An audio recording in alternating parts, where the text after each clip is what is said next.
రారమా ఇంటిదాకా రామా.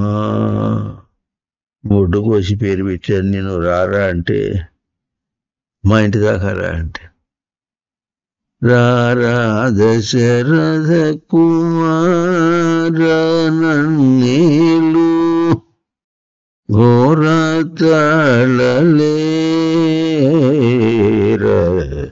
రామా రారమా ఇంటిదాకా రామా అంటే త్యాగరాజ కీర్తన. ఆయన అవసరాన్ని పడ్డారు. నువ్వు తాళాలు వేసుకుంటూ రారమ్మా ఇంటి దాకా అంటే ఏమైనా అర్థం ఉంది? ఆయన ఇంటి నువ్వు పోవాలా, నువ్వు ఆయన ఇంటి మీరు రావాలనా? ఆయన ఇల్లు అంటే ఆయన ఇల్లు ఎక్కడ ఉంటుంది చెప్పండి. రాముడి ఇల్లు ఎక్కడ ఉంటుంది? రారనా గ్రహింపుకు రామా.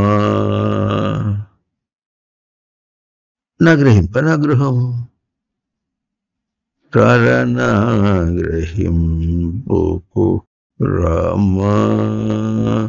రారా దశరథ కుమార నన్నేలు అన్నీ సరిపోయింది. నా గ్రహింపు రమ్మంటే రారా. నా గ్రహింపు కంటే రాకుండా నేనేమన్నా కూర్చున్నానా?